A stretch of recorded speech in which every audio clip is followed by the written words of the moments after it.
జై సేవలాల్ मचो तुम्हार विजय मॉडल विषయం కాకపోతే భయ్యా దీని నిమిషం తెలుగు మాతకరించారచ్చు జై దీని నిమిషం సేమ్ సంబంధం తెలుగు భాష తెలియని రోజుల నుండి తెలుగులో పాఠాలు చెప్పే స్థాయికి ఎదిగినాం. తెలుగు భాష తెలియని రోజుల నుంచి తెలుగులో వార్తలు అందించే స్థాయికి ఎదిగినాం. తెలుగు భాష తెలియని స్థాయి నుంచి ఇలా ఒక అర్థశాస్త్రం మీద పరిశోధన చేసి అమెరికా అధ్యక్షుడి చేత అవార్డులు పొందిన ఘనత మాకుంది. ఇలా తెలుగు యూనివర్సిటీలో సంచాలకులుగా మేము ఉన్నాం. తెలుగు బోధించే ప్రొఫెసర్లుగా టీచర్లుగా మేము ఉన్నాం. ఈ రోజున స్పష్టమైన తెలుగు మాట్లాడగలుగుతాం, స్పష్టమైన గ్రాంధిక భాషలు కూడా మాట్లాడగలుగుతాం. సో అటువంటి మాకు అంటే పరివర్తన చెందుతా ఉన్నాం రోజు రోజుకి.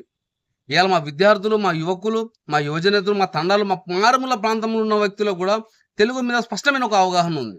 సో అది బోను ఈ రోజున TV9 అనే ఛానల్ స్మార్ట్ న్యూస్ అనే ఒక ఎపిసోడ్ తీసుకొచ్చి ఆ ఎపిసోడ్లో మా భాష యొక్క మా గ్రంథికం, తెలుగు గ్రాంధికం ఈ రెండు మిక్స్ చేసి ఇలా ఒక జోకర్ లాగా మమ్మల్ని చూపిస్తూ ఇలా ఒక వార్తలు అందించేటువంటి ఒక ఎపిసోడ్ని తీసుకొని వస్తూ ఉన్నది.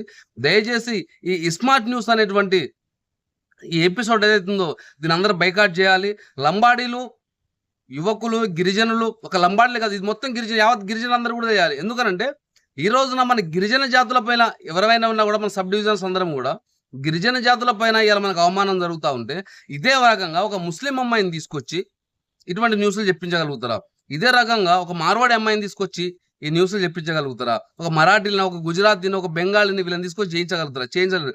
ఎందుకంటే గిరిజనులకు ఏ అవగాహన ఉండదు, గిరిజనులు ఏం మాట్లాడరు. కాబట్టి గిరిజనుల మీద, గిరిజనుల వేష సంస్కృతి మీద, అందులో స్పష్టమైనటువంటి లంబాడీల మీద, ఆ లంబాడీల భాష వేషం మీద ఇవాళ మీరు ఒక కామెడీగా ఒక స్మార్ట్ న్యూట్ని తీసుకొచ్చి ఇవాళ అందరినీ కూడా అవమానపరిచేటువంటి పరిస్థితి నెలకొన్నది కనుక దయచేసి మిత్రులందరూ కూడా దీన్ని ఖండించి త్వరగా ఈ యొక్క స్మార్ట్ న్యూస్ అనేటువంటి ఈ ఎపిసోడ్ని బైకాట్ చేయాలని కోరుతూ నేను మీ విజయనాథ్.